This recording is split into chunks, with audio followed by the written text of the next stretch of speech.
kita pada saya bila kalau jadi adun, kita jadi adun kepada semua. Adun kepada semua, mewakili semua, yang mewakili mereka yang telah, khususnya yang telah memberikan kita tempat ini, dan mereka berharap untuk kita dapat menunaikan tanggungjawab lah kan, apa-apa yang dirancangkan lah. Itu memang pastilah, dan kita mengharapkan kerjasama di antara legasi parti-parti komponen ini akan dikekalkan dan dia menjadi satu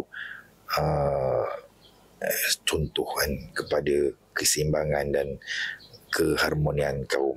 Sebab komposisi kita pun dilihat sesuai untuk dicerminkan sebagai satu masyarakat yang multiracial yang menjadi contoh lah. Nanti saya apa-apa susah, saya mari minta. Terus senang. Sarah, jumpa saya dulu. Jumpa saya.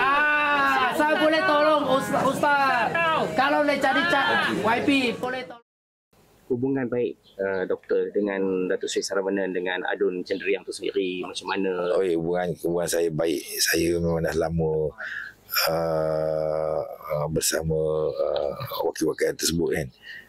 Saya setiap kali PRU, saya akan berusaha untuk memastikan wakil-wakil rakyat, especially wakil rakyat Mentani itu Representative Nasional, akan kita sokong sepenuhnya. Kita buat kerja bukan setakat sokong saja, tapi kita pastikan kita kerja untuk memastikan kemenangan mereka lah.